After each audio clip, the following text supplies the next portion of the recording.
an agreement of sale was signed on the Marion Road property. So that is no longer an option for us to purchase. And we'll open it up for public comments.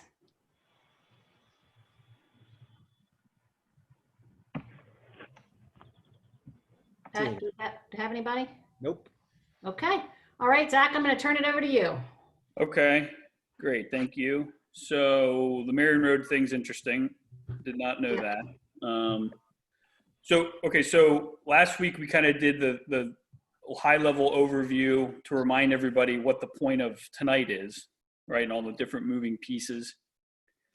So tonight, Pat will put the Excel file back up, and we're gonna quick do another kind of like 5-minute intro before we dive into projects, just to kind of go over a few updates that Pat made to the Excel sheet.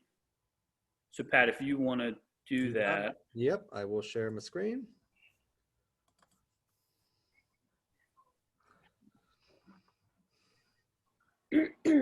You all see my color spreadsheet? Yep. Yeah. Perfect. Okay. So, Zach, do you want me to start with this one, or do you want me to start with a different one? Yeah, no, Leah, let's start. I think we start with this one this time. Yeah, this is the good one. Okay, so what I've done is I added a 5th year to the spreadsheet that we're looking at. So this is 20 to 25.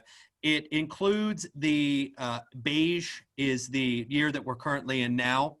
I want to go over a couple things in the 2020 column, and then I'll go over the 2021 things accordingly. So from a revenue perspective, the $30,000 grant reimbursement that's denoted for this year is the reimbursement for the land partnership grant that we did for the walking trail through Siebert. I put in the current cash in the capital improvement fund at $1,073,756. That is the current cash as of our account balance of August 1st, 2020. And then I have an earmarked placeholder that was 1.2 that was allocated in the general fund last year. I removed the S&T loan as it has been completely spent on the projects that it was outlined for.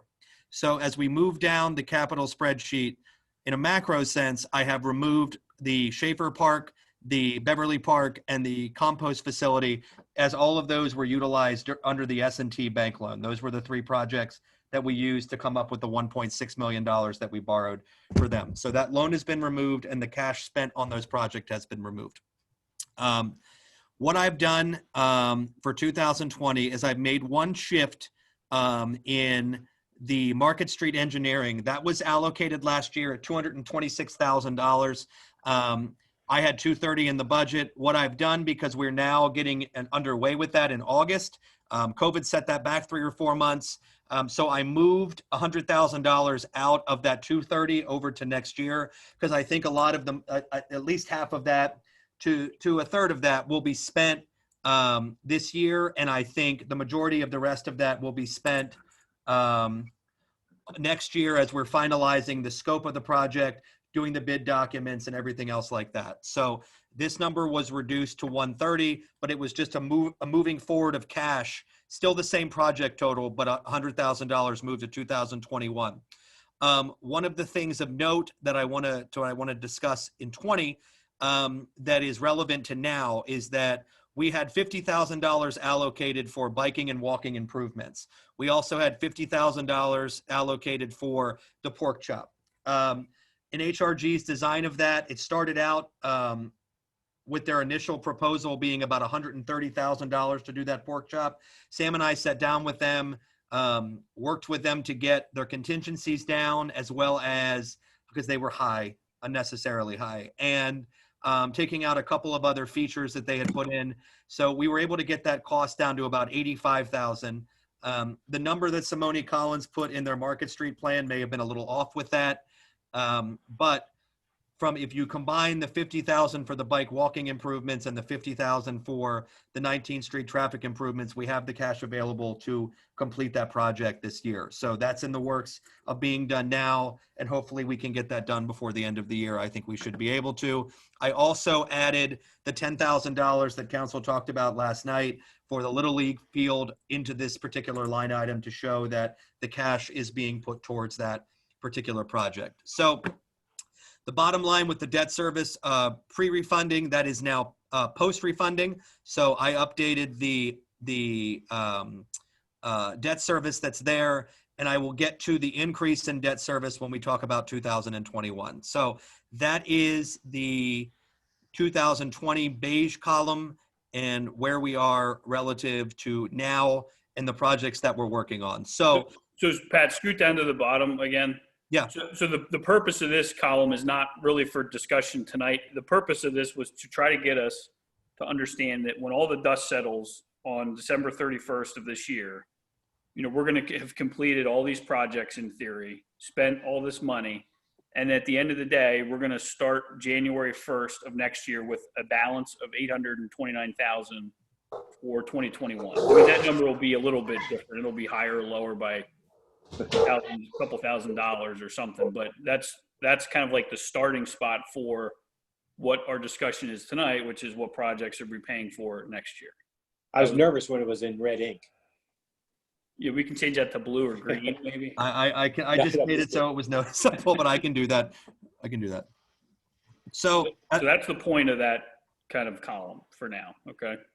So as we get into 2021, what I've done from the revenue perspective is document the grant reimbursement that we have in hand right now in terms of the reimbursement through DCED.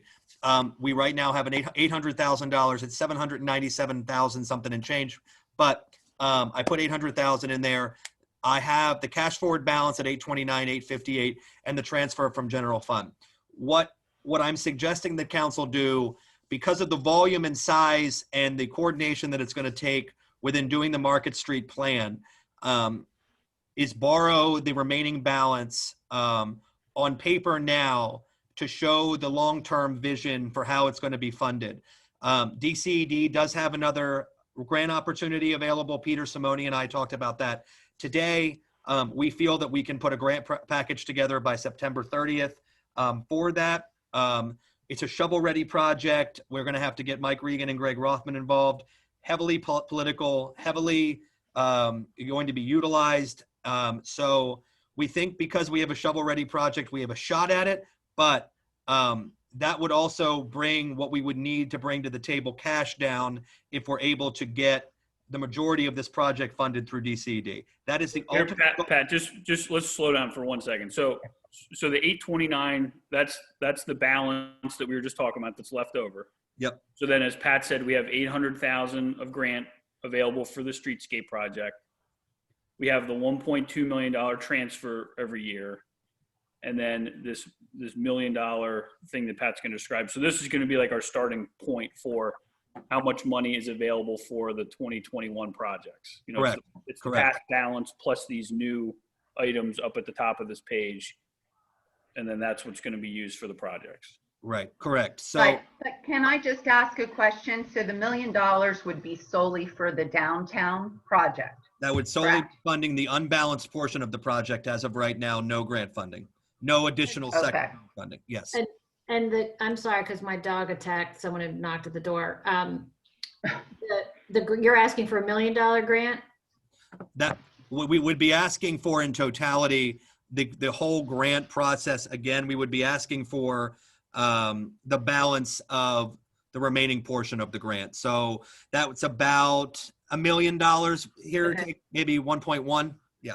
Okay. And is Simone, are they going to send their people to talk to Greg and Mike, or do we need to? We'll get a full lobbying entity, Peter, myself, probably some council people, letters Okay. of support. We'll do what we did the last time too. That was Okay. very helpful, having the business owners write letters too. So Yeah. we'll probably follow the same process. Okay, good. We had Cumberland County involved also. I mean, it was a well-coordinated It effort, was. really paid off. Yeah. We used Cumberland County's lobbyists. Yep. Yep, we did. Yep, we used. And I think we need to do that again. We'll reach out to all those that we used last time, and we will see what we can do. Okay. So just to say what I think is obvious, but so Pat, in this column D here, 2021, Pat's not assuming that $1 million grant. This is Right. the $1 million he has highlighted. He's assuming that we're going to borrow New money. a new loan for $1 million. So if we got the grant, would we not borrow that $1 million then, or would we have the money and then just use it to pay back the grant money to pay back the loan? What we would probably do, so we wouldn't, if we got the grant, we would have to match 30% of that 1.1 million, so about 300,000. We'd have then, it would depend on how much funding they give us. So I don't want to answer your question in a circle. You can't reimburse grant funding or you shouldn't reimburse grant funding for overexpended grants. You don't want to give it back. So the remaining balance of the match, we shouldn't have to borrow any additional money with the cash that we have on hands to complete the project. So, and Alyssa, I think, so we have not talked about the borrowing in finance committee at all, but if we did do a borrowing, and let's say we did it now and then we got grant money, I mean, we would then pay off the loan. We wouldn't. Yeah. That's what I mean. I don't mean, yeah, yeah. I'm sorry, Alyssa. Yeah, we would pay off the remaining the loan proceeds. Like the loan would be specifically for this, and if we come up with other money for this, we would pay off the loan. We wouldn't just switch the loan money to do something else. You can't really do that. It's supposed to be specific for Okay. whatever Right. we do borrow it for. Thank you, Zach. So there wouldn't be any possibility that we would finish the downtown project before we found out if we got the grant? No, it would, you're talking about a project schedule that's well into 2021. Okay, all right. So under the scenario that Pat's showing us here, it assumes $1 million loan. So then in yellow there, we're kind of starting the CIP 2021 project year with $3.8 million. Okay. And then, so Pat, walk us through what Sure. all currently there to be spent on. Sure. So the projects in red are done here. So there's no carpet, no entryway construction. In fact, we applied for a grant through the CARES grant to cover the cost of that entryway construction. So hopefully we get that money back. Computers, we buy computers pretty much 1 or 2 a year. The ones that are outlined in white are 5-year lease terms on these particular police purchases. I talked to Steve Margison. He's not asking for anything additional to be funded out of this particular line item. The request that he has for next year are more operational in nature than these particular leasable options. So this is where this will be for now for 2021. The facade grant program was $50,000. The Market Street match. This was the letter of support that council wrote for the first DCED grant. Council leveraged $100,000 as a good faith that we were going to do the project. So that's where that money's coming from. The Market Street streetscape, that's the $1.7 million project that we got to by removing 15th and 16th Street from the Simone Collins Market Street master plan. As I denoted earlier, I'll do this. Zoning revisions are taking place now. Hopefully that gets done and that contract is expended by the end of the year. The biking improvements are at 0 for right now. Council can choose to allocate what they want relative to that. There was a priority list sent by the bike friendly group relative to their priorities. The Market Street engineering is the continuation, as I spoke before, about, I'll call it phase 2 of the engineering for the streetscape project. I've allocated the same amount for paving. The $56,500 is the grant match associated with the HATS grant that we just applied for a couple of months ago. That money will be utilized for the grant match when we do construction on those projects next year. Hopefully the pork chop gets done this year and we won't have anything relative to that. The $75,000 is for paving or ADA ramps in conjunction with paving, and then the Little League baseball field should be completed by the end of the year, and then debt service accordingly. So as you roll into 2022, I have a question about 2021 real quick. If we're going to do the downtown street, I don't remember the cost difference of 15th to 17th Street is. It was like $300,000. The total project cost of the master plan was about $2 million. So I was thinking if we're going to borrow money to finish the project, personally, why not borrow an extra $250,000 and finish the whole street? You could versus if we're going to borrow money versus writing a check. It's a valid point. I throw it out there for us to consider finishing the whole project. Sure. Okay, keep going. Well, and Rich, I mean, so Pat, go to the bottom again, because I think that's the. That's where that. So I used an amortization schedule and assumed based upon some previous interest rates that we've had. And if you're looking at doing $1 million over a 10-year bank loan, you're talking about $125,000 to $131,000 a year in debt service that I've added to the debt service line being paid out of this fund. Okay, so I was wondering why it jumped up. Okay. But so scoot back to the bottom there. So this assumes that we borrowed $1 million. Yeah. To fund the project. So the fund balance, again, so now we're fast forwarding, it's December 31st of 2021. Right. We did all these projects, in theory, spent all this money. There's $799,000 left in the CIP. So we're talking about, If we don't borrow the $1 million, that's a negative 200,000. You're out of cash. And that was why Pat said, because again, I said finance committee hadn't even discussed this loan at all, but Pat's point was, well, if we're going to do this project, we kind of either have to borrow money or do something else because we're going to spend all of the CIP reserve fund, basically. and Zach, help me with my math, that if we decide to borrow 1.25 million, 25%, instead of 434, we're talking about 455, 460. Yeah. $1 million adds $125,000 to budget. If I add 25% of that, so it'd be about 460, 465. Yeah, it's something like we can work on what the debt service numbers are. They're probably going to move around a little bit, but Yeah, I used the previous S&T bank loan as the which was the low loan. It was to do the amortization schedule. So I think Rich's numbers are probably relatively close. Yeah. So I have a question. Aren't we trying to fund that 1 million loan with grants then? So the goal would be to ultimately fund as much of that project with grant money. And that's like after the project is started and continues. It's all reimbursements. Okay. Yeah. So the tricky part of the project on the whole is that since there's public improvements in the sidewalks and property owners own the sidewalk, we would be getting reimbursed back from the property owners for the cost of that sidewalk. So to operate that type of reimbursement in and out of a liquid fund would be very, very, very difficult. So even if we get the number down to, and we say we're going to borrow the money, let's just say it's $400,000 to do all of the sidewalk, it's much easier to just have that money go out for sidewalks and then that loan paid off as people pay back the sidewalks to us.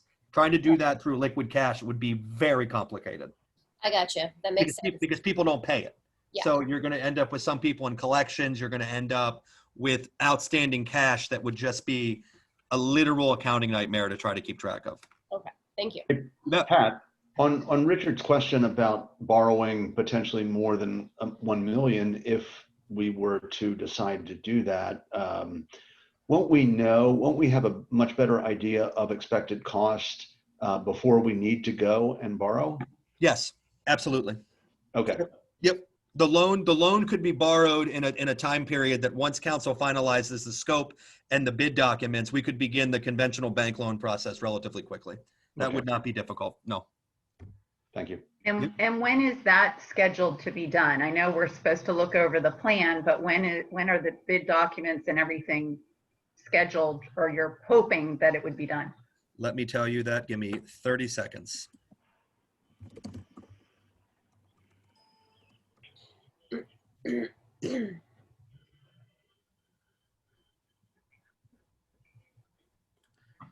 Okay, we are looking at the final plan going to council in January of 2021. That's as far as the matrix that Gibson Thomas has provided to us at this time. So if you look at bid documents go out, final design in January, February, we're under construction, give them 180 days to complete the project. You're talking about the middle or end of 2021 for this project to be done. Mm-hmm. Okay. And there's a lot of coordination that's going to take place between PennDOT and that. wait, to be done? So like the whole you're saying done as in construction's finished? If we're under a final plan in January and we have all of our PennDOT approvals and they sign off on the plan and we send it out to bid and we get it out to bid in the spring, I don't believe there would be a year-long construction process, but I don't want to speak incorrectly. It's going to depend on the project scope, how many lights we install, all of that stuff. So the short answer to Bonnie's question is final plan is supposed to be before council in January. But, and then around that time, we'll have an idea of the cost. Oh, you'll have an idea of the cost before that. Yeah. Right, which will inform the amount that we borrow. In terms of the timing of construction, we need to get done by 2022 in order to preserve the grant money. Without getting an extension, correct? Yeah, we want to get it done sooner if we can. Right.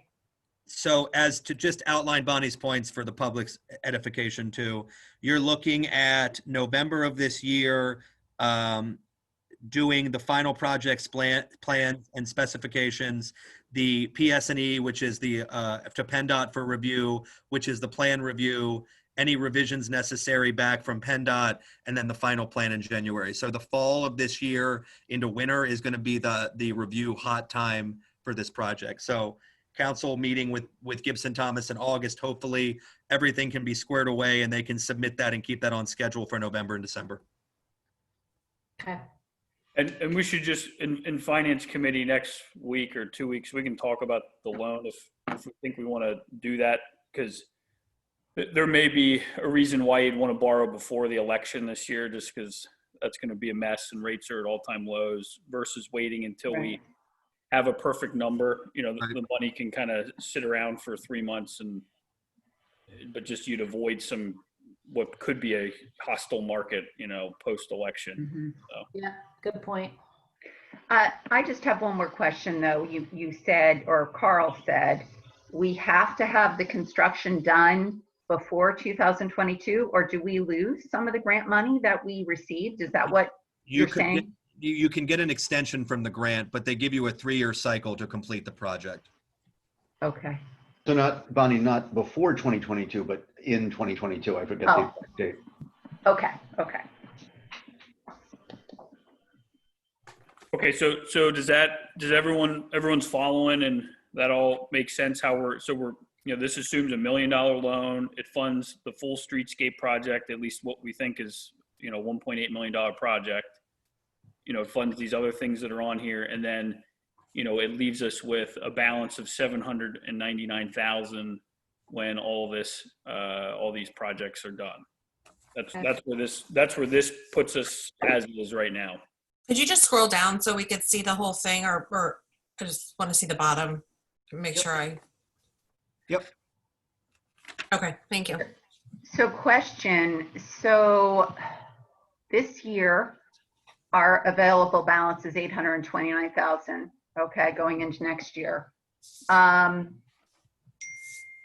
if we don't need to spend any of that because we're expecting to get a loan, my question is, of that money, would we have to take any of that money to offset losses from the whole COVID process this year?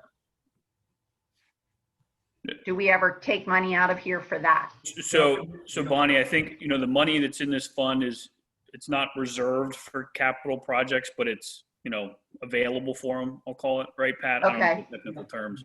The money that we'll talk about, you know, that we've spoken about before, that's going to help balance the budget because revenues are going to come in light, and, you know, we have higher than normal legal fees. That money is in the general fund operating budget.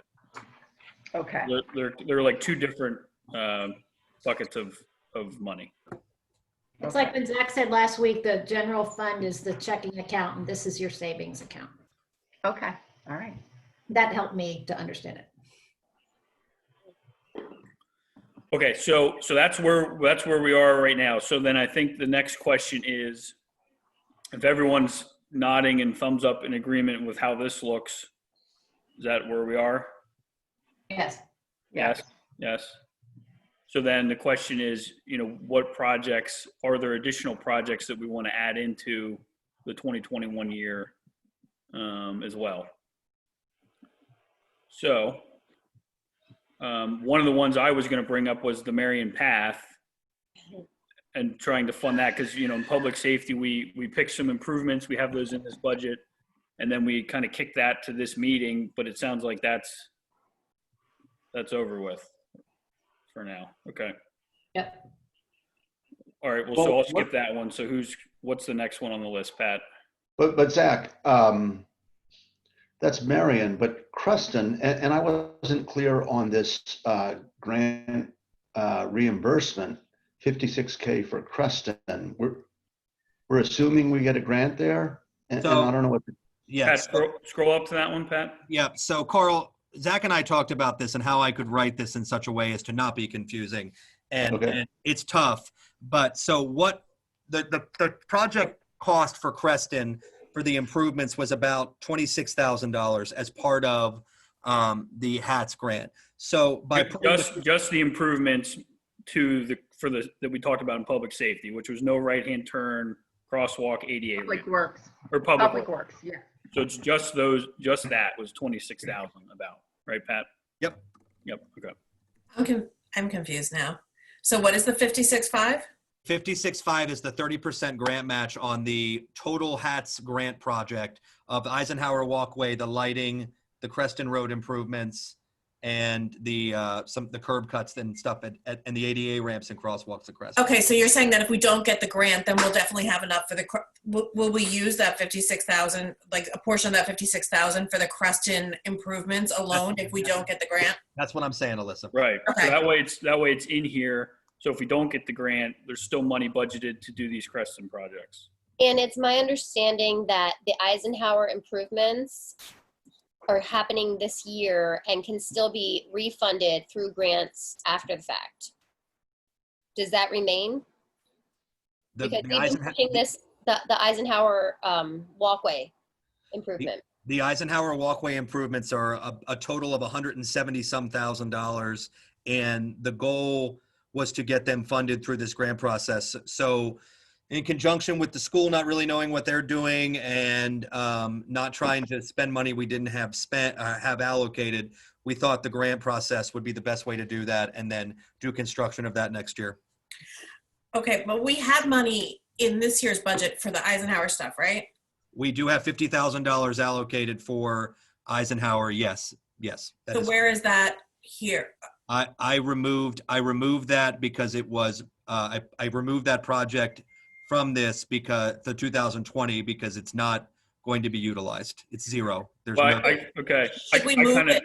I kind of missed that. I don't think I realized that we took that out. I feel like we've moved this project for several years in a row, and it needs to happen because the students walk that path. I mean, even a Jersey barrier, I don't understand where $100,000+ is coming from. I understand everything costs so much money, but I feel like that needs to be a priority because the school district is not sure, but they still have kids going to school. That's true. I'm saying that the cost of the Eisenhower is $170,000. It's not 50. And what is that encompassing? A Jersey barrier or just also the sidewalk, also the 170 is the Jersey barrier, redoing the sidewalk, all of that. Can we throw up a Jersey barrier? No, you have to work through PennDOT and get it approved by them. So why didn't we have 170 in this year's budget for Eisenhower? I understand that why you opted to take it out. Yeah, we got a bad quote from Gannett Fleming when they were our engineer relative to what they felt PennDOT would allow at that particular intersection. When HRG talked to PennDOT and worked on the design of what would be approved by PennDOT, okay, the number became more real than what Gannett. And unfortunately, that happened 2 or 3 times with Gannett Fleming, which is why they're no longer our engineers. I was just going to ask, were they also the estimators on the pork chop? No, that was Simone Collins and whoever they used to do that. But they were the estimators the ones that did the estimates for some of the pump stations that were massively not right. So Pat, if I understand correctly, we'll find out about the grant in November. If we got the grant, when would construction be this year? It would be in the spring anyway. Correct. Yes, that's correct. If we get the grant for that work, it would start in the spring. So I'd like to wait to see if we get the grant money. But on the flip side, I would think the Eisenhower is more important than put a pork chop in. I agree. if I do either or this year, I want to wait to see the grant money, but if we don't get the Can grant we in get November, we don't get the grant money November 1st, is a project shovel ready to do it on our own if we pay out of pocket November 1st versus having to wait till next year? If I explain that well. So, okay. But isn't the pork chop like ready to go? Like, aren't Yes, we? the pork chop's ready to go. Yes. Okay, so what I was gonna say is, can we make sure that we put the money for Eisenhower? Like, so the HATS grant, that's our match part there, and we'll need actually 20, if we don't get the funding, we'll need the 26,000 for the Creston improvement. So that leaves 30,000 there that could go towards Eisenhower. Can we up that amount or put in there somewhere else the money we need for Eisenhower should we not get the grant? Yeah, you absolutely could do that if you wanted to. Yep. Because we definitely want to do that next year, even if we don't get the grant, that needs to happen. We Totally need to understand. do that. That has to be a priority. It's And frustrating Pat- it's not finished. Pat? Yeah. So I know Mike had said, or maybe you had said, I thought it was Mike had said with regard to Creston, that the no right-hand turn signs were not dependent upon the HATS study and their cost was minimal. Does the cost have to be listed here for this year so we can get them in this year? The no right turn signs? Correct. No, you don't need to budget those in capital. They're a couple $1,000. We're already working through PennDOT to get those approved. Okay. Oh, Okay. And what about a crosswalk there? the crosswalk that to go across Creston was part of what we were applying. Yeah, that was part of for. the 26,000. It was a crosswalk and ADA ramps. So So the, do we wanna the question add is, do we add a line item under Public Works construction for 100,000? 140,000 or whatever it is for Eisenhower? I can do that right now. Thanks. Will we have a crossing guard there when school starts this year at Creston? That's totally up to, if council wants that, I can have chief see if they can hire somebody. That's totally a council decision. Is the school determined, I should know this, are they having some in-person school? As of now, it's Monday, Wednesday, and Friday. Yes. Okay. All right, yes. And they're starting September 8th. I just heard that on the news. Yeah. Correct. I would strongly, I would be strongly in favor of having a crossing guard there at school hours. Absolutely. On Monday, Wednesday, Friday. So I put the right number in so I understand the direction of council. If we don't get the grant for hats, Eisenhower's a priority. Are we scrapping the lighting? At Eisenhower, I mean, I think the priority is the The sidewalk and the barrier. Right. I'm saying the hats grant had lighting in it. It was like 35, 40,000. I think we are, yeah. We Yes. can wait on that. Okay. They also had crosswalks too, right, for Eisenhower? No, the crosswalk was for Creston and the no right turn. And we have 20,000 more than 30,000 more than we need if we don't get a grant. yeah, so you already have 30,000 Right. built into the. So it's 100. So basically it's 150, give or take. Because Wait, isn't that, You're You missing put 1.5. I saw it. I have 3 screens. Oh, do it again. I know. We're not. There we go. the most expensive protective barrier? Pat, make one of those little notes in there so we don't have to kill brain cells trying to figure out that the 150,000 assumes that 30,000 is coming out of the program. Creston Road thing. So this is like a placeholder in case the grant is not approved. Correct. Correct. So it's 180 total? Yeah, the total project cost for that was. 175. Okay, thank you. Yep. Okay. So speaking of crosswalks, can I talk to money? Yeah. Are we going in some kind of fashion here? No, go ahead. I think we were just waiting for the next project discussion. So in public safety, we've talked a lot about bike and pedestrian safety, improvements that we'd like to piggyback on with the Market Streetscape, because as I understand, the Market Streetscape is a lot of safety measures for our walking town. So I'd like to expand throughout the borough, and we have a few major areas that need just crosswalks and ADA ramps and that sort of improvements. I would like to request 100,000 out of the capital improvements fund to start on that. And I understand 100,000 is very minimal in crosswalk application because it's like almost 30,000 for a entire intersection. So we don't get a whole lot out of that, but I want to keep going. Erin, what crosswalks would you do? Well, I have many more than we can afford. Right, but what would you do with the 100,000? Which ones?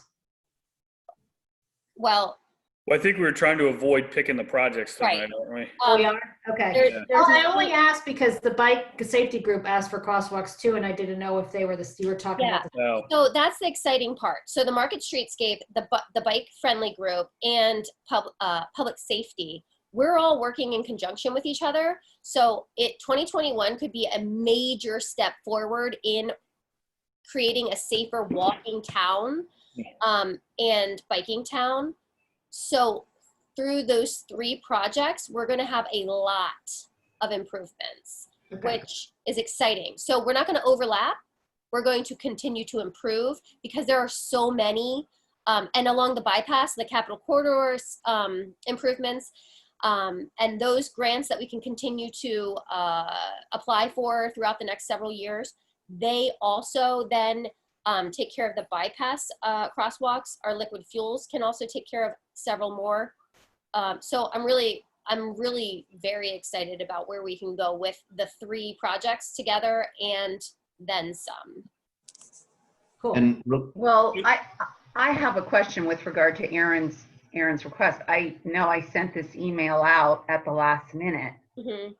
but I'm not sure, and I am curious as well, along with Lee, as to kind of more of a specific of what crosswalks you're talking about, because from my perspective, one of the biggest crosswalk areas that is used as a crosswalk, which has absolutely no pedestrian safety, Mhm. is something that was mentioned in the bike study, which is where the neighborhood on the west side of the bypass crosses over from Logan Street over onto Lincoln on this side to perhaps go to Beverly Park or something.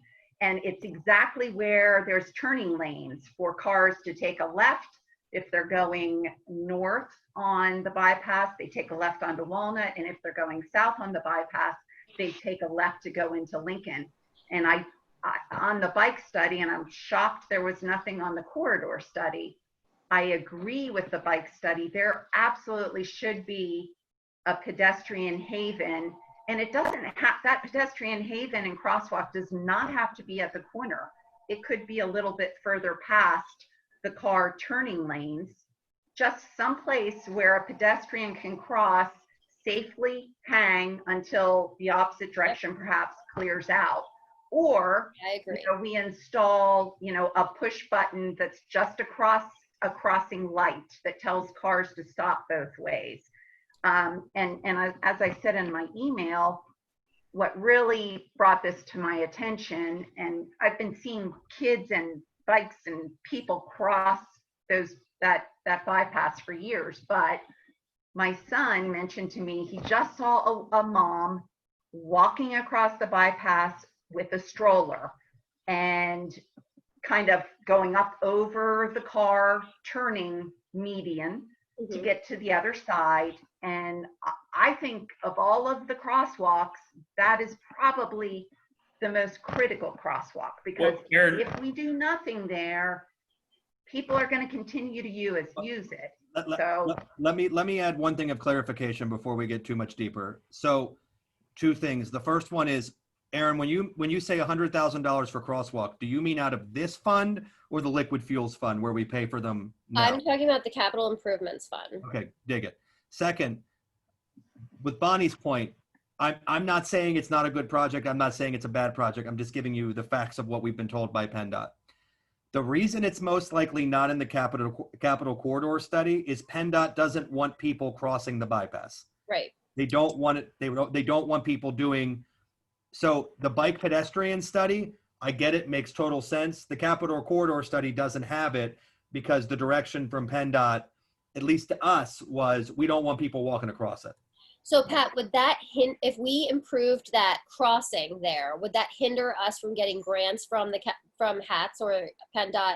No, I don't think it would hinder it. I think it would be something that we could try to go for grant funding through the Tri-County Planning Commission for. It would be more of an internal discussion with PennDOT about their desire to have that happen. Yeah, and to Bonnie and Lee also, I have a comprehensive list from the bike friendly group, from our neighbors in Camp Hill, from my own experiences, from your suggestions as well, of crosswalks, and it is exorbitant. There are many that are intense crossings. So we have many strong places to improve, including that one, Bonnie, for sure. So is your goal then, if we pass the 100,000, then you'll take it to your committee and you guys will come up with your And top we will prioritize. Yeah. And that's what we discussed. We don't need to talk about specifics tonight. We just know that we're all on the same page, and between the bike, the Capitol, the Market Street, and public safety, we're gonna really tighten our ship if we have the right amount of money.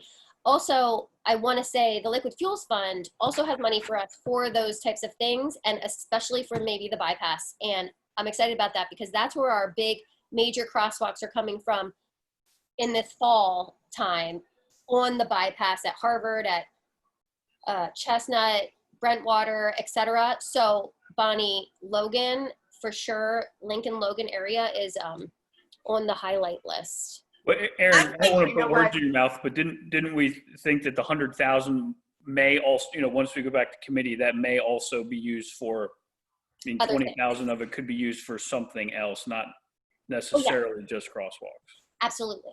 Okay. That's why I'm also asking for Liquid Fuels Fund for just crosswalks. Okay. Right, and You know, related to this, I was going to advocate. Sorry. Go ahead, I Carl. was going to advocate for more of the rapid flashing beacons. And Pat, I don't recall, we have one in the Market Street at least. Mhm. Was there a second one there? Because if not, and I think rapid flashing beacons either for a pedestrian refuge on the bypass or on another spot on Market Street, or another 2 spots, it is a very good way to send a signal to people that we prioritize pedestrian safety. Especially Agreed. up around 17th Street. Yeah, agreed. They'll be much easier to install in an area like Market Street than the bypass. I'm not discouraging that, and we can look at as I prioritize these projects in committee what we're doing. I'm just going to be honest with you that because of the way crosswalks are created, cars are supposed to stop when somebody's in a crosswalk. I think PennDOT's pushback on the bypass is going to be you're having people cross a major highway that if someone stops their car to let somebody walk across it, they're going to get rear-ended or they're not going to stop. And you're creating a false sense of security for people walking across or biking across the bypass that PennDOT's most likely not going to like, but it doesn't mean we can't investigate it. If I could just Carl, do you add point to out that? that, I think putting a refuge there sounds really unsafe to me. You don't just have people going straight from north and south, you have the turns in either direction. And when someone's turning onto a busy road like that, they're not looking at pedestrians. Even if there's a crosswalk there, they're looking at the incoming traffic. I feel like that would make the situation there much more unsafe to be encouraging people to cross there. That's all I wanted to say. That's a good point. But these are also all conversations that we should have after the fact, or not after the fact, but when we decide on priorities. I'm just trying to keep our meeting short. Yeah, no, I like Aaron's comment. yeah, I think the short answer It's going to go to committee, so. Yeah. and I think the first step when it goes to committee would be to have a study and analysis done if council prioritizes a refuge islands there to see if it's warranted or be allowed, and then we go from there. So Also, so if we continue with applying for the grants through the HATS and PennDOT for the Capital Corridor study, a lot of improvements can happen over the next several years, and all of those improvements will hopefully synergize, and we're going to have a moving safety bubble, I hope. So there's that. Okay. Just to keep going, I think we're all in agreement with that one. Do we Okay. want to move to the So, next? so Pat, you got, adding, you putting in 100 there? In the bike walking improvements? Yeah. Yeah. Got it. Thank you. Is that, The only thing we talked about is each year is- moving forward or just next year? We can start with next year. Okay, got it. Cool. sorry about the dogs Yeah, barking in the background. I just want to add that from what it looked like, that pedestrian haven, if it were approved, I mean, you're looking at like $140,000 just for that. Yeah, right. So But Rich, just to let you know. And No problem. I like the idea that- Aaron, you, oh, So ahead. I like the idea of the crosswalks. I'm glad we're doing it. I'm glad we're putting in next year's budget. I just wanted to see if we can move on to the green space, saving the green space behind the dairy fields. I know we just threw in a budget number placeholder the last 5 years for $400,000. I like to see if we can try and move it up to at least start the process. I don't know what it would cost or how to start the negotiations, but instead of keeping placeholder, I'd like to put a portion of that money in for next year's budget. And we only have so much green space in town. I'd like to find a way to preserve it. If Bonnie want to explain a little better than I can, I'd appreciate it. when with COVID this year, it could be a good time to start that discussion. Who knows? Yeah, I think they're hurting for money. I would think they're going to look for it. Plus, Right. rates are low. We decided to do it. Mhm. I wish Chris Miller was on the call because Carl sent out an email that I thought was worth discussing about just changing the zoning. Well, we are working on it. So as we talked last night at the meeting, the zoning map's 98% done. The only thing we're talking about is the dairy fields, what's going to be designated at, or the farm bureau area, and what are the acceptable uses in there. But they're independent of what we're talking about. We're talking about green Right. space. We're not talking about developing something down there. We're not looking to put in high rises and so forth down there. It's a matter of, do we want to maintain green space? Do we want to use it for the borough in case we need it? As the picture showed, there's two separate lots, one with the building and the land in a separate land plot. So they would not have zoning issues to try and break up to buy the little lot to start. Right. So I mean, what I would have to do, it's funny, Bonnie and I did the same research, and I'll let Bonnie give that full thing. I think if council's truly interested in this, it's a couple steps. I'd have to find an appraiser to appraise not the value of the independent lot. So let's call it the independent lot and the dependent lot. The independent lot is assessed at $86,000. There's nothing on Right. that now. It's a separate lot. That's easy. We can get a value for that, go from there, talk to an appraiser, do that. The lot that is connected, or the one lot, the dependent lot, is valued at $1.45 million. The issue we run into is twofold. One, finding an appraiser who will give us a value of the green space on a lot that is not subdivided within itself. So what the Farm Dairy Bureau would most likely have to do is subdivide that lot and then sell that lot to us for whatever that value would be if we can get an appraisal. But getting an appraisal, to Rich's point, is the most important thing that we can do right now, and to work with them on getting that hard number. Downstream, the issue that we would have, good, right, wrong, indifferent, whatever, remaining completely political neutral that spot, is that if the Farmers Bureau gives up that green space, their issue with selling that would be when they go to sell that building, the SALDO requirements would make them provide open space for any sort of future development, which would shrink the overall footprint of what is developable at that location.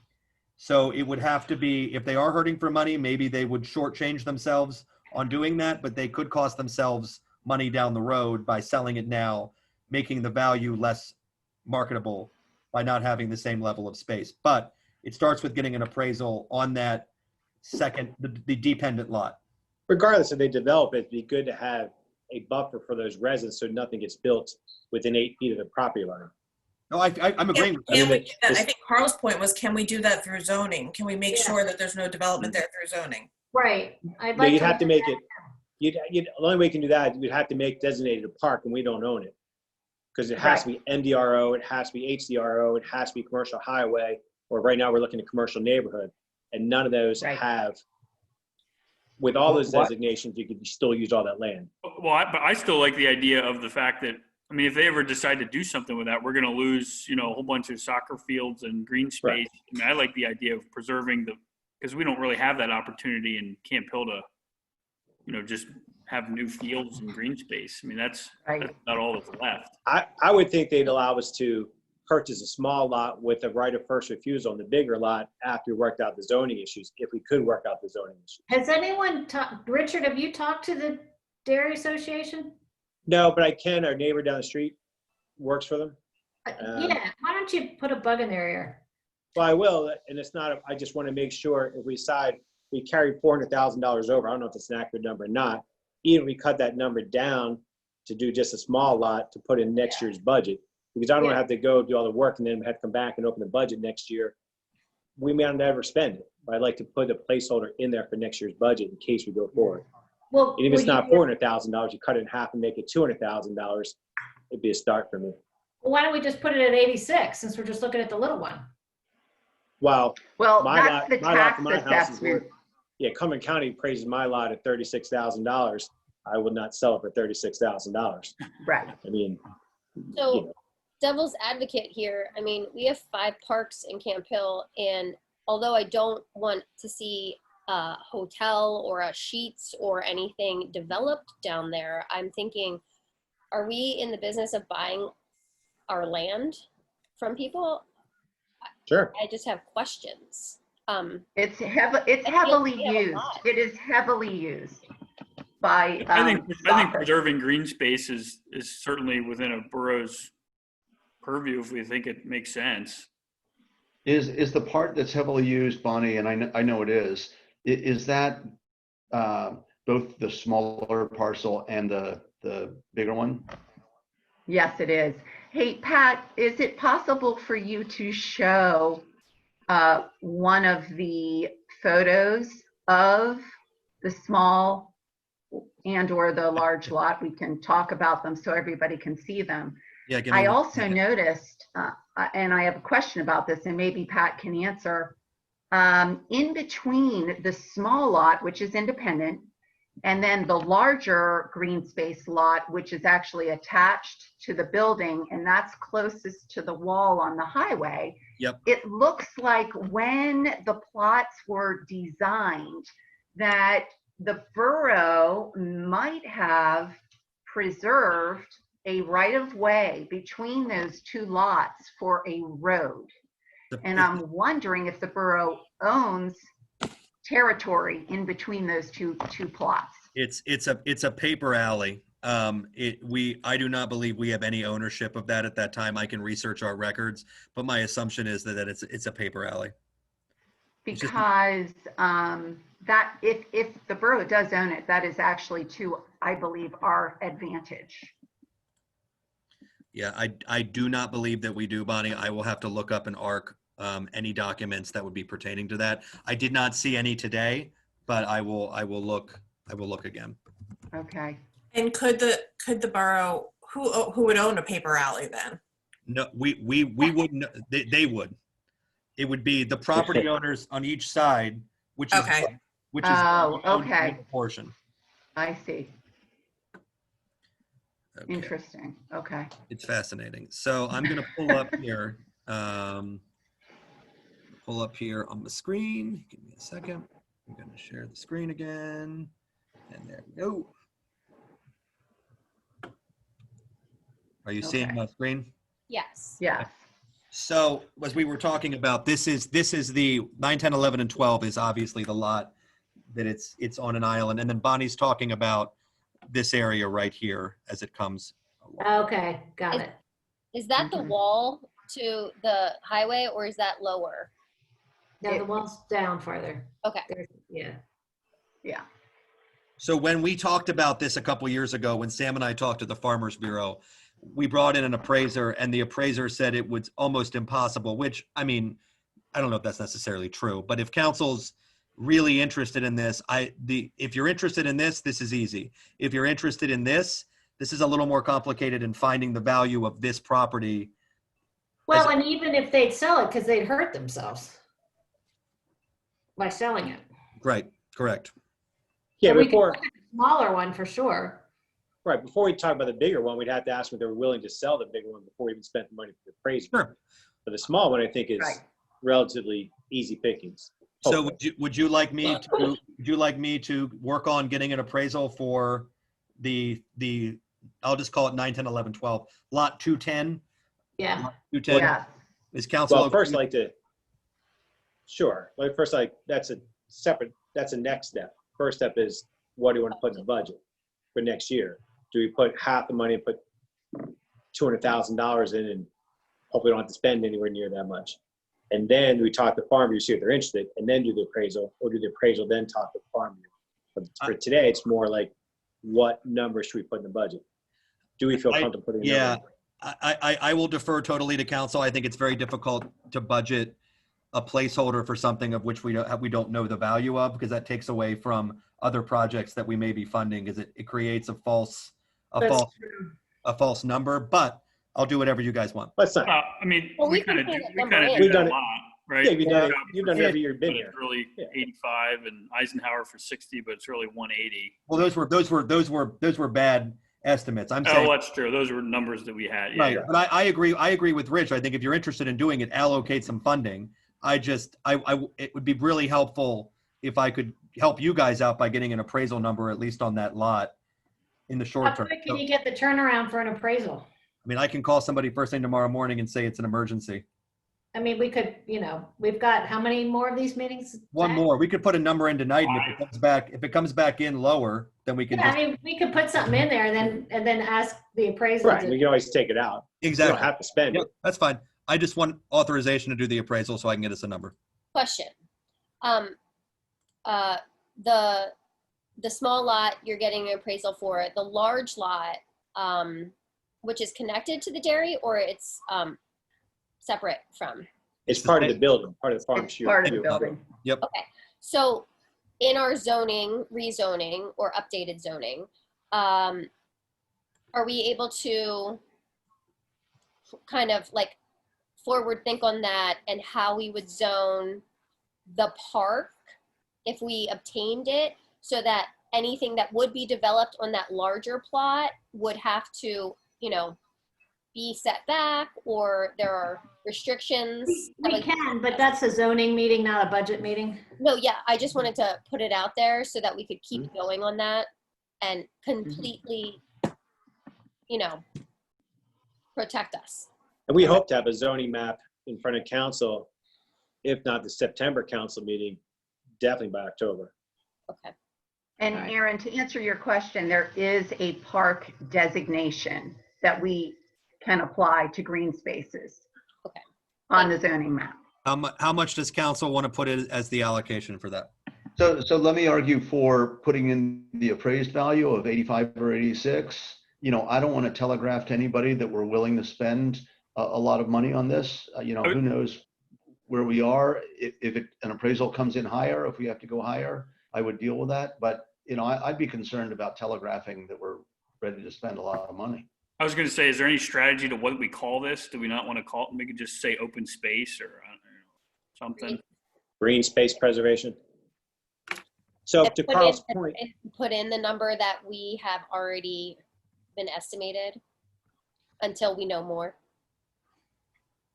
I So think kinda- 400's too much. I don't it's think too we want to much. put that No, in. No. I mean, yeah, 86 if we don't want to advertise that we're willing to spend more. 86. And then And add in we'll do whatever the that. cost is for the appraisal, Pat. Okay. Well, I guess we're not doing it for next year. It's this year's money. Okay. Got it. Okay, cool. All right. Anything else? Going backwards to the, go ahead and fill that in, Pat. Yep. And then go up to the facade grant. I just wanted to talk about that real quick. So, we got a lot of projects. We're spending down this fund balance Mhm. through the CIP, but what can we cut? I mean, I always had in my head that we were doing that facade program, not indefinitely, but as a kind of a couple year thing. And then we were going to reevaluate it. To spur along development. Yeah, so I just wanted to see what other people's thoughts were. I mean, maybe next year we still fund it, but then do we try to start phasing that out? Or are we replacing it with DCED money, like I think I heard a little bit about the other night? Our goal would be to replace that. The goal since the beginning of the creation of it was to get to DCED after doing this for so many years. So Mary Beth and I talked about this morning before she left for Pittsburgh, that, you know, she understands that there's been a lot of good projects that have gone through it, and that we can prioritize working through DCED if council wants to wane this total value down next year, the year after, the year after. So we get it, and we have a different goal we're focusing on. Yeah, well, I mean, my thought would be, Carl's the chair. What do you think, Carl? So, you know, I think it has served us well. We are maybe 25, 30 grand into it this year. I don't know, Pat, if we are anticipating additional applications in the remaining, what is it, 3.5 months of the year, 4.5 months? I think when we send out sidewalk letters to the businesses, I think they're going to try to use it for that, but I don't. But they can't. And they can't. But I'm saying we will get requests. Doesn't mean they're going to be approved. There is one that Mary Beth's working on. There's the possibility of one more. I'm Right. in favor of not funding it next year because of the Market Streetscape and all the improvements that have happened this year. I have a tendency to agree with you, Erin, because once the Market Street is updated, I think it's automatically going to improve the look, regardless of whether somebody's facade is modified. 100%. but Also, sorry. does the streetscape though kind of spur, you know, one or two other people who want to spruce it up? I mean, I was going to say, do we Right. cut that number in half next year so there's still some available funds? Yeah, I'm kind of thinking that way too, Zach. Not totally cut it off, but I think you're going to have more Reduce- applications next year once the business owners get a bill for the sidewalks. So I want to be in favor of getting rid of all together, but if we come with a reduced number. Yeah, I I mean, my view is we can do 25. That's going to cover a substantial number of applications. It's going to keep the momentum on people making improvements. Maybe we phase it out after next year. But I think halfway is the way to go. I would like to see some kind of need demonstrated. Same. I really think, you know, there's taxpayers who are hurting right now, who are unable to pay for their sidewalks. Or there's street backups. And we might have businesses who are perfectly able to afford, and I get what it is. I get that it's an incentive, but at the same time, like, if we have a business that's perfectly able, you know, to afford to pay the $10,000 price, but why wouldn't you take advantage of a $5,000, you know, grant from the borough? Right. But it doesn't feel right to me, especially at this particular moment in time, not to have at least to have a demonstrated need. And I have a question. What Oh, you're sorry. saying, I get what you're saying there. I think it would be very, very difficult for us to evaluate need. Mhm. I mean, we don't offer any kind of grants for residents who who want to spruce up their sidewalks. Even, I know we couldn't do that throughout town, but even on walking school routes, Right. where these sidewalks in disrepair is really a problem. Like, I think we could also offer some kind of incentive, you know, I don't know. Yeah, no, I'm not opposed to that. I mean, this was a focus on a particular area for a particular purpose that you know the community said they wanted. So again, I think it's a good thing, but I think we wind it down. Carl? Yeah. Is there, like, for instance, last night at the council meeting, you know, depending upon the bid that you are provided by the business, we offer half of that cost based on the bid. Do we not have a cap on We the do. maximum amount? We do. What is that? 5,000. 5,000. Yeah. Okay. That, like, the real estate company, I think, had a really big amount, and they only Yeah. 1,000. Well, and Matt, you're going to put in my point- 25, and then after that, are we putting in 0? Well, so my point was for next year I said eliminate, but next year we're going to have a lot of construction. It's going to be messy. It's going to be confusing. People are going to be annoyed. And so I don't think that they will at that time do their facade improvements. I think they're going to do it the following year.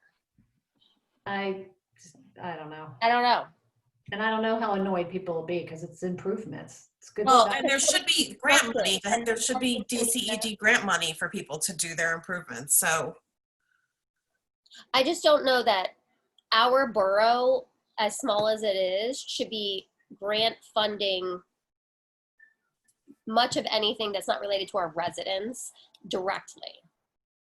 If I hear you straight, 25,000 next year is it, and if we want to focus on 22 as our branch to the DCED funding model, that at least gives Mary Beth and I some direction on where we go.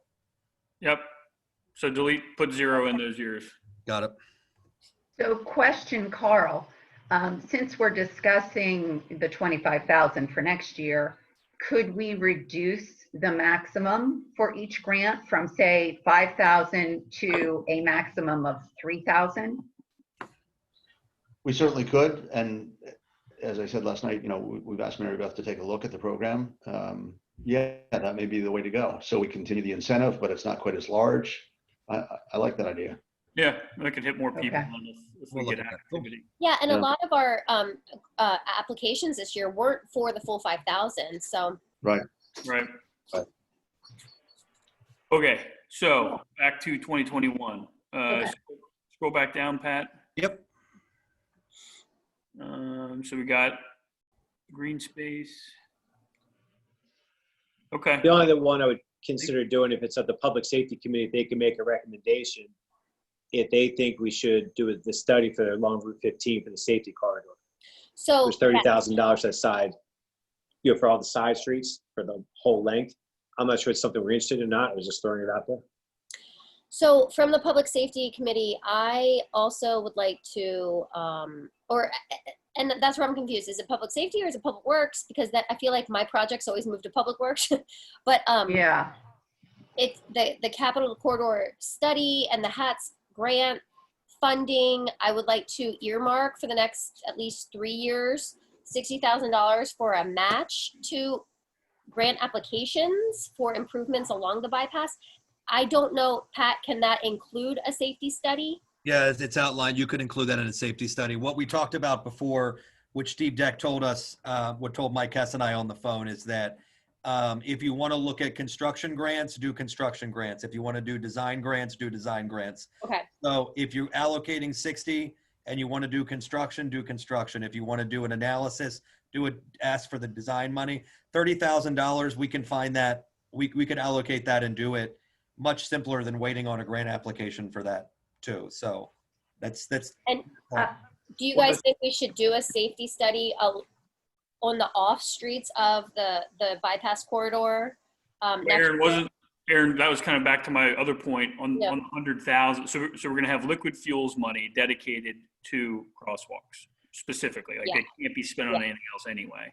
Yeah. The 100,000 was going to be for what we come up with, but some version of crosswalks, maybe all crosswalks. Or beacons or et cetera, Right. et cetera. Yep. But Mhm. didn't we also think that we could do that study potentially with the 100,000? Well, so it takes, well, maybe, but if we can do it through grant funding, let's do it that way. I guess Pat's point is if we do that though, we're waiting until like the end of next year, right? To even. Yeah, and you're Or waiting the till safety study. June to start that process. Well, I don't then- really want to ask a grant for 30,000 next year. I'd rather have whatever they design and ask for project grant again for like 300,000. The odds of What was odds that of them again, giving Rich? Camp I Hill didn't grant hear every you. year. I The didn't- odds of them giving a grant to Camp Hill every year, we're asking for, let's say, 275 this year and asking for 30,000 next year.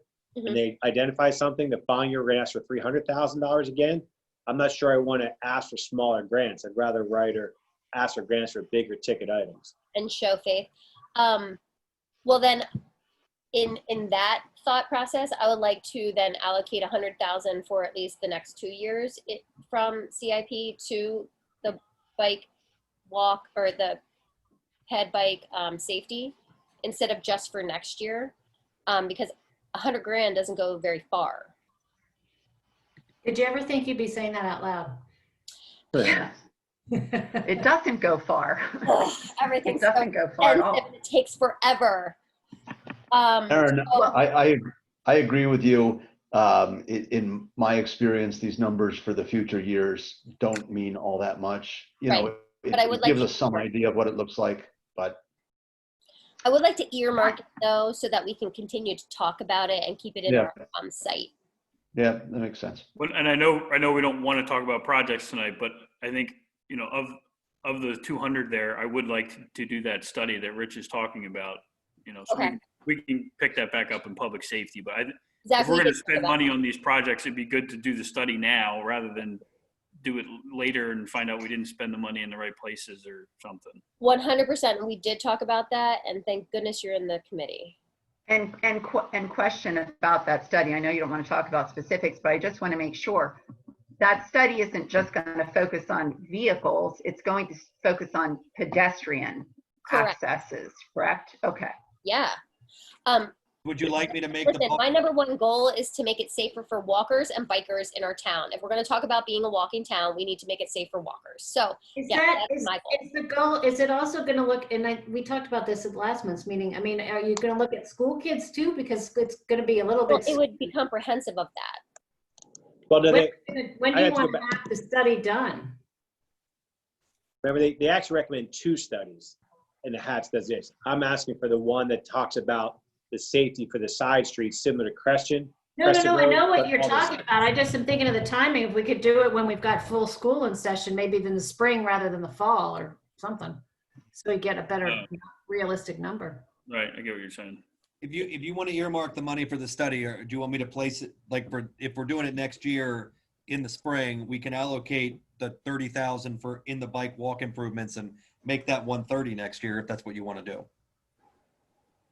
Well, I think we were saying make it 100, but we would And use 30. hopefully use Use a some. portion. Okay. No, that's fine. I just want to I understand. mean, I'll take more money if we have it, but Well, I mean, again, we have other funds, so Yeah. let's not bleed this out on things that we can fund with other things. So All right. So just if- put 100 in then. yeah, so Yeah, if keep the 100. so liquid fuels, that study wouldn't apply for that.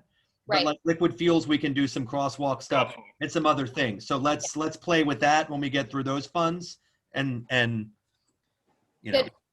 my conservatism is picking up, and I'm just where else can we pay for things? I could see you rocking back and forth in your chair, Pat. No, that's the anxiety of trying to figure out Take what a I'm deep gonna breath pay because you're making me how we're nervous. going to pay for I all know, this. I'm getting like apoplexy over here, so stop rocking. Take a deep breath. it'll all work out. Okay, so I think when someone said an extra 100,000 here, the rocking started. I have one thing that I would like to throw on the table if it's the appropriate time related to waste receptacles. okay, you're Oh, up. very We nice. have the trash cans. Okay. I've been waiting for this. This is the best for last. It's bothered me, and I've had a number of residents say something to me as well. The trash cans that look like they're recycling with the blue lids, but are actually all trash. They are all open at the top, so I would imagine they also get rainwater in them and make it difficult to collect the trash. I don't know. Is that true, Sam? With the open blue lids? Yeah, a lot of times though they have holes in the bottom, so whatever goes in usually comes out. Okay. Yeah. I think the two new, I thought that Penn Waste was paying for new public trash cans and recycling bins all around, or recycling cans all around town, but it turns out that part of our contract, it's just that one nice pair that we now have in Willow Park that says landfill and recycling. So I would like to see us start to slowly replace the older trash, stone-covered trash cans with the blue recycling lids. And also upgrade our dog waste collection methods in Willow Park so that we don't have the gray Rubbermaid and have something a little more upscale, which seems minor, but I'm sure it's like 20 times more expensive than I would imagine. So it's why I'm bringing it up today as opposed to at another time.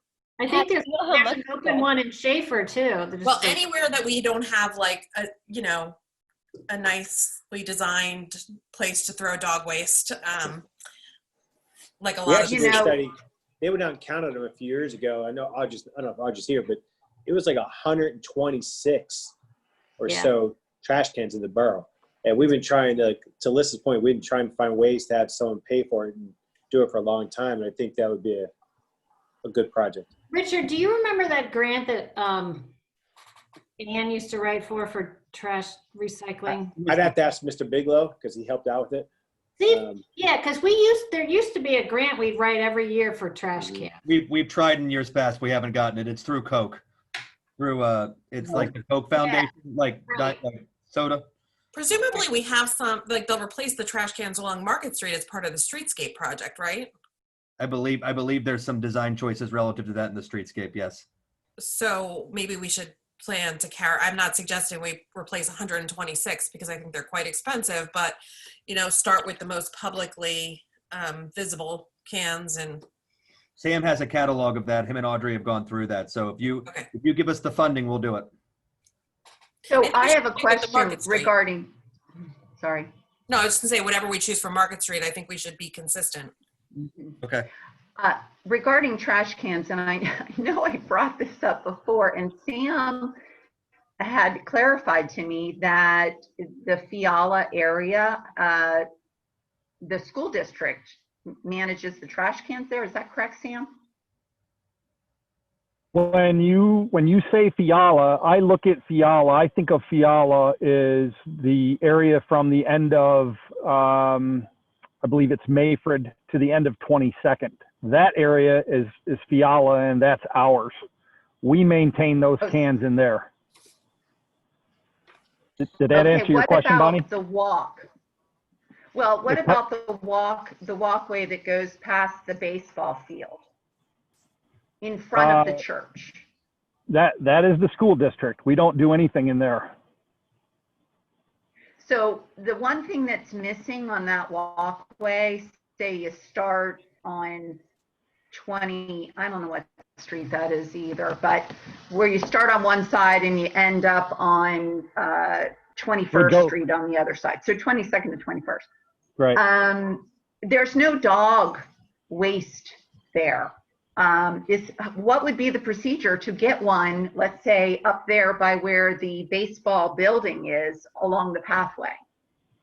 Oh, we could talk to the school district, and if they're not opposed to it, we have an extra doggy station. We could reach out to them, and if they're not opposed to it, we could certainly put one in. I've had a resident comment to me about that there, and We'll I take care think of it it. would be a good thing. Bonnie, not to be a pest, but let's move on. Okay. So there All right, I'm sorry. are two things on the table that require resolution. The first one is, do we want to allocate money for trash cans, and we'll make them congruent with what we do on Market Street?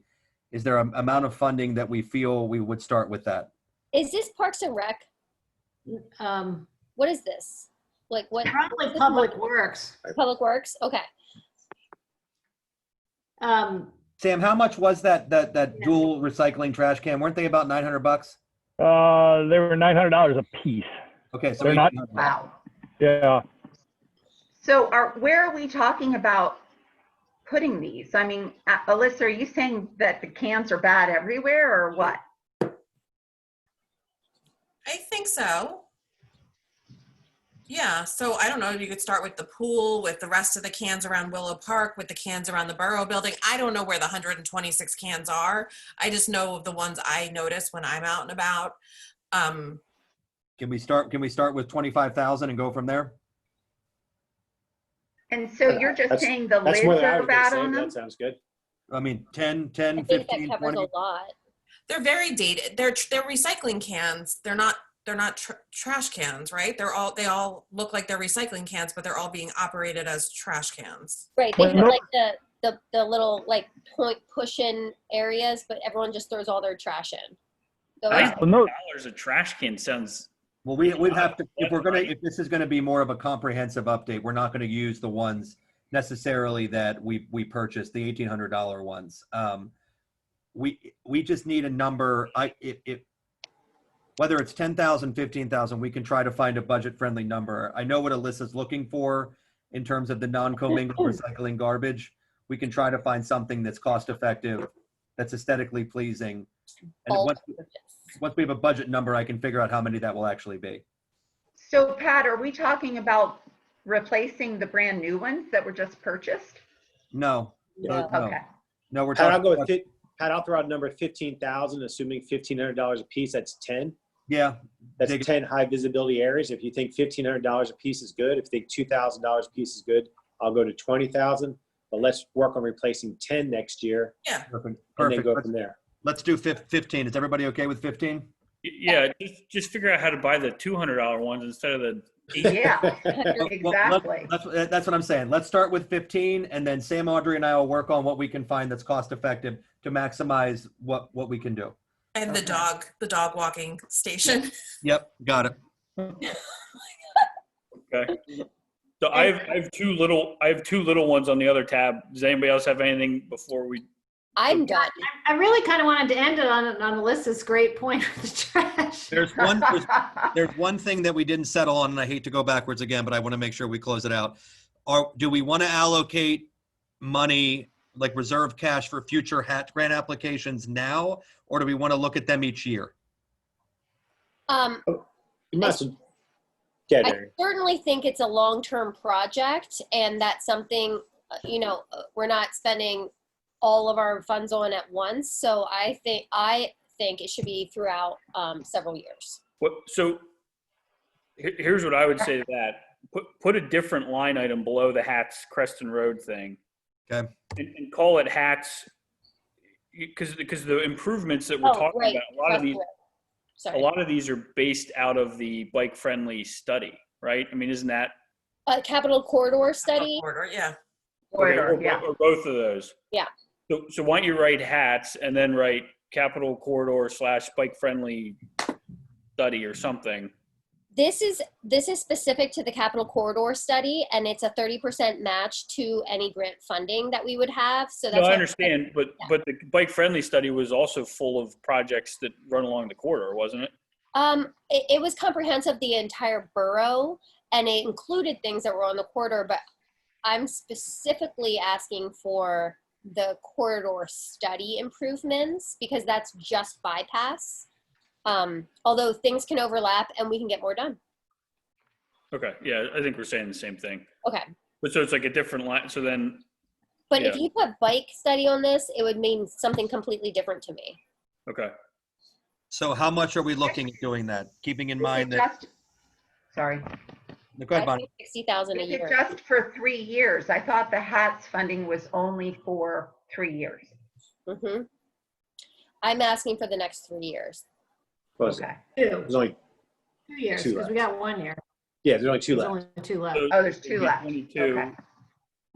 So put in 56.5 again, I guess, right? Is that the max number that we can match? I mean, No.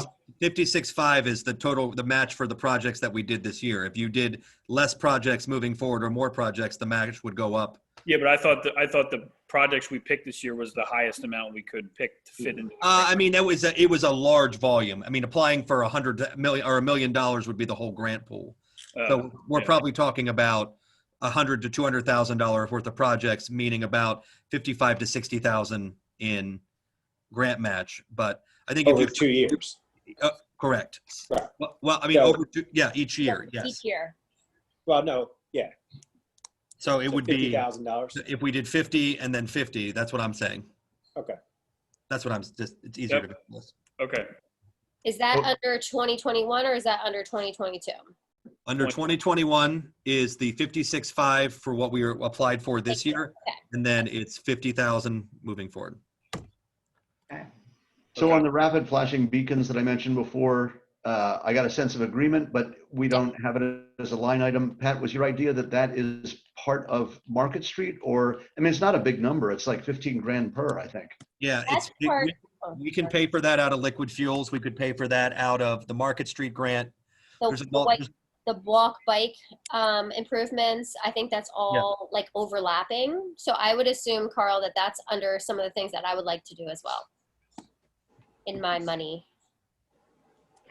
Okay, I would like to see them done. I think they're really important on Market Street. And Zach, I think how you did you see go back? On in Market other Street? communities, in Lidditz, in all pedestrian-friendly downtowns, you see those. It also ties in, as you said before, Aaron, all this stuff ties together. So if we're making downtown more pedestrian friendly, if we're making the borough more pedestrian friendly, I think it's a key component. So yeah, I'm okay without. Sorry, you said under the Market Streetscape, isn't that included? No. Those are not included. There's one in the plan. Right. Right. So Okay. I thought we'd already budgeted those to buy 2 of those years ago, even when Mr. Brody was on council. We did. We put the one on 21st and Walnut. We were denied by PennDOT for the one on Lennox, which was the second one. That's that the was one. supposed to be budget for. Yeah, that was the one that we got denied by PennDOT on doing it. So can we add 30,000 for 2 more? Like with what Carl's saying to like what the Market Streetscape, or You could add them Exactly. you could add them to the Market Streetscape and tell Simone Collins that you want to prioritize that and put 2 there. What they're going to tell you is the same thing they told me last week. PennDOT has to approve them when they're on state roads. So you can ask for them. It doesn't mean you're going to get them. okay. So if I go back to Market Street, we didn't answer the question about, we put about bargain $1 million. Do we talk about borrowing $1.25 million and finishing all Market Street from 15th to 17th Street added in, if it only adds $25,000 a year to our loan payment for 10 years? I think if you're going to do the project and we're going to borrow the money, it's not bad sense to just do the whole thing. I would finish it all Rich, I off. think We'll never go dive back into- and borrow the money again. Rich, I we'll would dive just- into the size of the loan, whether it's 800, $1 million, $1.25 million, and then we'll Mhm. counsel with that info. That needs to be, I said this to about 3 different elected officials today. The Market Street thing needs to be the priority, though, that we focus on collectively as a team with working with Gibson Thomas, because a lot of, obviously, it's basically half of this budget. So getting the scope locked down, getting the price locked down, getting the loan locked down, getting PennDOT locked down, ton of work. And we all need to work collaboratively on that to make sure we keep it on schedule. So And budget. bingo. All right, so we're all good there? So you're gonna keep it at $1 million and see what we come back with what we can borrow? If I Yeah. understand that correctly? I think that's what Zach's saying, yeah. So what else did you have, Zach? So the two smaller items, go back to the other tab, Pat. Which one? The one where you just list all the projects. Yep. So there's one towards the bottom, EOC upgrades, cabling and phone improvements, 25 grand. What's with that one? Because I mean, obviously the EOC is something that nobody thought about before, but now is even more important. That's the wiring in this building is sketchy. It's difficult to do any multiple calling in here. There was a lot of wires running around through it. Sam, do you want to speak? Did Chris give you anything specific other than the wiring relative to this? It's basically to create an easier way to communicate and put the ability to connect with the county more so than just one landline. So go ahead. Did you have anything else, Sam? Sure. So what that would involve would be drops that would come down from the ceiling that would have phone, video. There'd be an extra TV in there, the wiring. We would have a projector that, as Pat said, when we set up the EOC, there's wires running across the floor. It's kind of cumbersome. So it would involve TV, a new projector or a projector, and drops that would have Cat 5 cable, would have power, and would have computer drops and phone at each of the stations. Is this in the main room? In the In the conference. Roser? Yes, in the conference room. Yep. Would this also help our live streaming or recording in-person meetings in the future? I would think. Well, Julie already has the camera ready to go to do that. So that's all taken care of. You could feasibly, if you wanted to stream a meeting from the council chambers, the conference room, it's possible. Okay. But at this point, Conference room. Okay. so we're Zooming. So we're not quite there yet, but that's what that is. And so I have one more question on that. Since it's about cabling and phone and stuff like that, Pat, you had indicated that the Wi-Fi connections at the pool area are pretty bad. Yes. And, And as a result of that, that complicated the possibility of installing cameras Correct. in the tunnels. Correct. So can we improve the Wi-Fi at the pool so that eventually we can install cameras in the tunnels? We're working with the school district right now. They're trying to figure out how they're going to live stream games at Siebert. It's $1,500 to upload the bandwidth that we would need for the district to do that. That would also help us with the cameras. So that's in works right now. Okay, okay. I'm trying to get the school district to pay for it. Is So that a per month or a one-time expense? one-time expense. With the cameras and things like that, there's an operational expense associated with it. But getting the bandwidth and the ability to stream the meetings and then the cameras is a one-time expense. So that's in the works. All right, well, so going back to these EOC upgrades, I mean, is this like a thing that would be nice to have, but we don't need it? I mean, if we go back into the fall here and this turns ugly again, and do we need to? It really depends if we have another pandemic or not. I agree with what you're saying. Like, Yeah. we only use it, I don't know, once every 100 years, or I don't know. If you're going to expend the money to do it, I think that the conference room, we need to use the conference room way more than we do with the technology that we would be putting in. So we put $50-some thousand into Prosser Hall a couple years ago, which some people could hear. I think we'd have to use the conference room. I don't think it's a poor allocation of money, but we'd have to use it with greater frequency to justify the improvements. And we probably will if we go back into the red or yellow phase, but we would really need to use it with great frequency to justify it. And the EOC was open for 30 days, 45 days? No, better part of 3 months, about 90 days. And related to can any of those funds for upgrades to the EOC be reimbursed through like or emergency? I don't know. We can try to find some grant funding for it.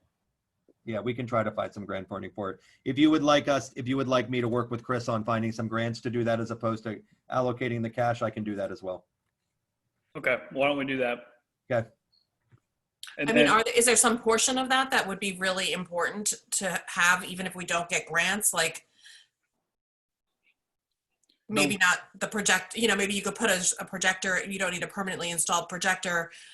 You could bring in a really inexpensive, cheap projector, but the ability to make phone calls or whatever. Is there some? The wiring was the issue, right?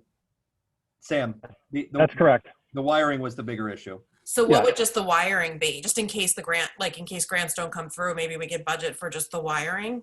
I don't have that number in front of me, but I know we have it, but I could look that up.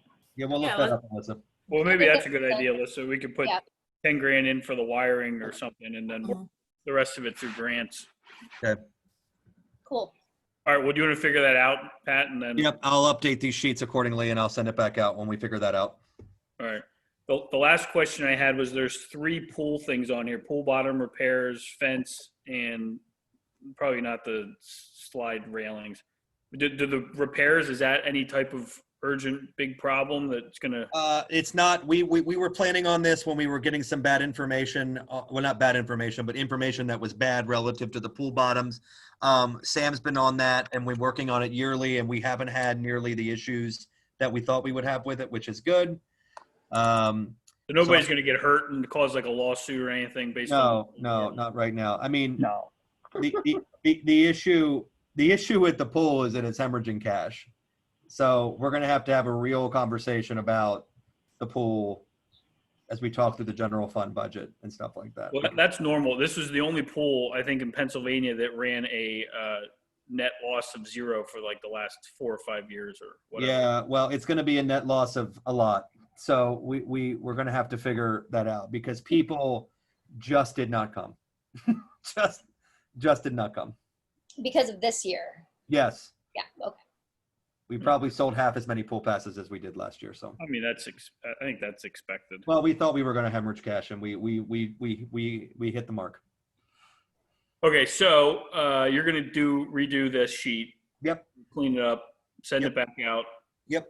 For the sewer tab, so we don't, stormwater's, a separate authority now, right? For the sewer tab, I don't know, I mean, the one thing that I think had to happen was the pump station fencing, right? I mean, do we want to get in? I don't know if we need to really get into this tab much at all, but Sam, you needed that, right? Yeah, we need to get the building fenced just because of the kids playing on the wet well. They're tearing, all the receptacles are torn off the outside of the building.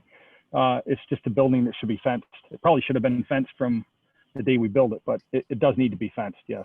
Right. So we'll add that in, and then Pat, the rest of the sewer stuff is going to be a finance discussion on the 10-year projection again. Yep. And how much of this money, what we're doing with it. So I think that's it for the sewer for tonight. Yeah. That when you say that 26,000, that's we're paying that out of the sewer fund, correct? Correct. That's Yeah. what you're saying. Okay, got it. I thought you were trying to move something back over to the general fund, and I was gonna start rocking Zach? the chair again. Yep. Zach, I have a question on the previous tab you were on. The kayak boat launch, is that in the budget for next year? You would need to add that to the budget for next year because Yeah, we it's have not. we have a $25,000 outstanding. If you want to complete that project, that should be added. I mean, we got the grant funding for it. Is there a deadline for when we have to use it? Yeah, it's like 2 years. I just pulled the grant application out the other day. Okay. So And was And that Zach, something that Lion Foundation or the schools were paying The part Lion Foundation donated, I think, 5,000 yep, towards. you got it. You got it. So I do, already? They did. They already Yeah. made that donation. we don't have the cash in hand yet. No, they pledged it, but I don't have the cash in the coffers yet. They pledged it and then the world turned upside down, so. Yeah, that was like a pre-COVID pledge. Yeah. Yeah, it was all pre-COVID. I mean, could we plan for that for next summer? If you want to do it Especially next if summer, the pandemic continues. There was a lot of kayaking as a result of, Yeah, You not are, being able to do you're much else. exactly right. Well, and it ties in with the butterfly garden and the, Bike path and everything. yeah. I am very excited about the Conduguana in our borough. so are you okay with me adding the 25,000 into the for next year? Or I don't know, those damn people drive over my flowers all the time. They piss me off. was that a yes or? I mean, Zach was being cantankerous. It was a 6-1 vote. Yes, Zach says Those no. are sharp rocks there on that corner, Zach. One of those big boulders in the front or wherever. Got it. That project I will get done too. Okay, cool. Thanks, Bonnie. Okay, anything else? Nope, I think that's it. I'll So, update the spreadsheet, the other spreadsheets, and I'll send them out tomorrow. Awesome. so as far as next week's meeting, I mean, next week's meeting would have been here to discuss all this further. I don't know if we need to do that. I'll try to get an appraisal done as quickly as I can. I don't know if I can guarantee in a week, but I'll try to get that back. That seems to be the quickest action item that I have out of this, so I'll do that. So Zach, when would our next meeting be? In October? So Pat will put together the draft budget. Uh-huh.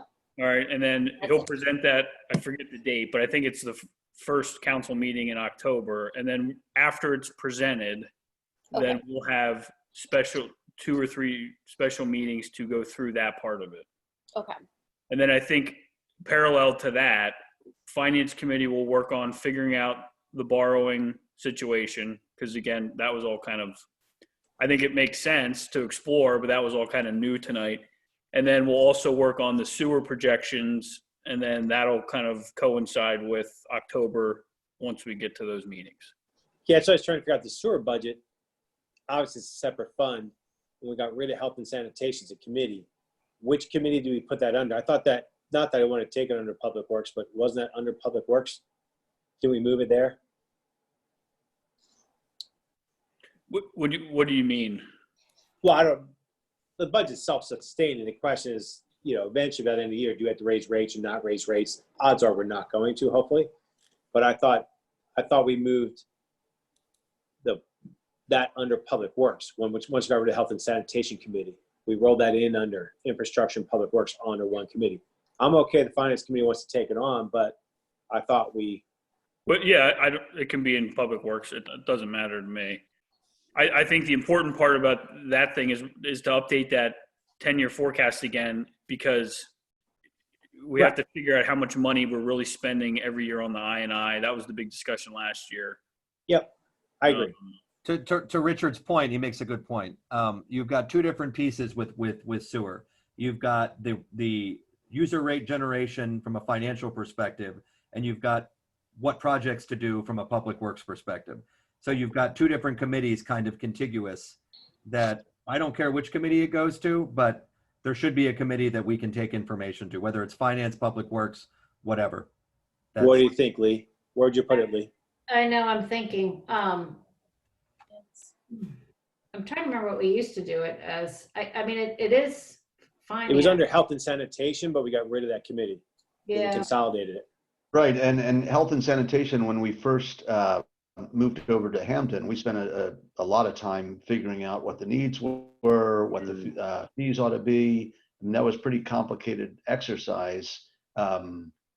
Yes. So I kind of think it might need to be under finance, Yeah. because it gets really into money, frankly. Aaron, unless you're dying to do it. I am not. And I'm public safety, not public works. Yeah, that'd be. I'm sorry. It'd be Bonnie, Rich, and I in Public Works, or Lee, Bonnie, and me. And Let's keep it at finance. I We like can it. do 2 or 3 people the same anyway, no matter what. Yeah. Everyone, I have to dismiss myself. I'm sorry, I have an obligation. Well, we're wrapping up. We just need to do public works and public comments. God. yeah, okay, so we're all set. Okay, see you, Aaron. And all the future public comments, thank you for joining us, and I appreciate everybody. So thank you, keep me updated. Okay. See All ya. right. So we reached the second time for public comments. Reach down to the bottom and raise your hand under participants if you have it. We've got one hand raised. It's Brett Miller. I'm going to lower her hand Okay. and unmute her. She's unmuted. Okay, thanks, Pat. Hi, everyone. Thanks for allocating the money for the various safety improvements, especially along the bypass, the recommendations that came out of the Camp Hill to Capitol Corridor Safety Study. Greatly appreciate it. In reviewing the borough's law 18, I believe it's 1802, 1804, something that I had put into our recommendations when I sent the email to y'all, I believe it was August 5th, was part of the problem that we have along the bypass is we don't have connecting sidewalks. Some of the sidewalks that are there are not maintained, especially around the new area where the restaurants are, the Quattro, or the old VA, the Quattro development, I forget what we're calling it now. But that is a responsibility of the municipality to enforce the maintenance of sidewalks, especially along the bypass. So when we're enforcing other folks around the borough to clean up and maintain their sidewalks, we should be doing that as well along the bypass. Part of the enforcement of that, as I was just reading, and I can forward you all the law that I was just referring to, the borough can actually go ahead and pay for this, and they can go back and file a quote municipal claim. I believe that would be to PennDOT, since this is on a state-owned highway. So that would help out those property owners in paying for these sidewalks where they are abutting the state-owned highway. So I'll forward that along. And I think we should try to take as much advantage of that as we can.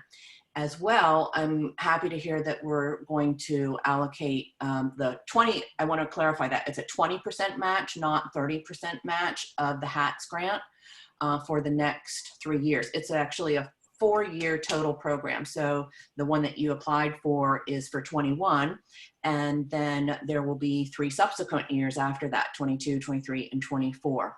I am going to strongly recommend and encourage that we put a lot of our efforts into getting those continuous sidewalks along the bypass to connect to the underpasses, as well as make it safer for all of our kids, as well as adults and dogs and everything, to continue to, walk around the borough.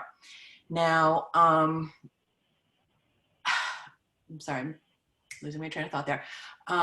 Little disappointed in finding out that the lot at Marion was sold. I'm wondering if we know who is purchasing that. Is anybody able to answer that question? Yeah, I don't know. Okay. So taking that into consideration, I really think strongly that we need to beef up that area around the entrance exit to the 27th Street underpass near Creston. We should be doing the exact same thing there that we are doing at Eisenhower. There should be some type of Jersey barrier or something there to protect every pedestrian from little to older when they come out of that underpass and they come up to hopefully the newer, nicer curbing and sidewalk and crosswalk at Creston. So with that, I thank you all again. Thank you, Brett. Do we have any other comments, Pat? I don't see any as of right now. Okay. That brings our second budget meeting to a close. Awesome. Thanks, Zach, for taking the lead here. Thanks, everybody. Thanks, Pat. Thank All you. right. Bye-bye. Thanks. Everyone. Bye-bye.